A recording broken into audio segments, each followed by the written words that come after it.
अस्सलाम वालेकुम नाज़रीन, आज की इस वीडियो में हम आपको बताएंगे अनायत नाम का मतलब क्या होता है।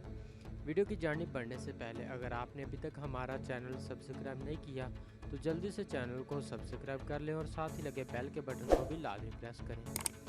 नाम अनायत, मायनी मेहरबानी, तवज्जो, जिन्स लड़का, ज़ुबान अरबी, मज़हब इस्लाम, लकी नंबर 9, मुआफिक दिन मंगल और जुमेरात, मुआफिक रंग सुरख बेनफ्शी, मुआफिक पत्थर रूबी, मुआफिक देहातें तांबा और लोहा।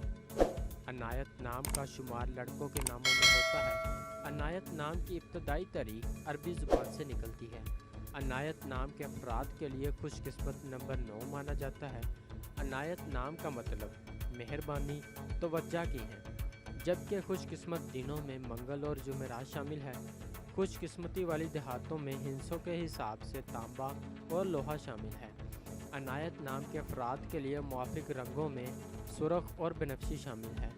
अनायत नाम के अफराद के लिए मुआफिक पत्थरों में रूबी शामिल है। नाज़रीन, अगर आप भी किसी नाम का मतलब जानना चाहते हैं तो आप हमें कमेंट करके अपने नाम का मीनिंग और तमाम तफसीलात हासिल कर सकते हैं। अगर आपको वीडियो अच्छी लगी तो आप इसे लाइक करें, दोस्तों के साथ शेयर करें और चैनल को ज़रूर सब्सक्राइब करें। मिलते हैं ऐसी और अगली वीडियो में, तब तक अपना ख्याल रखिएगा। अल्लाह हाफिज़।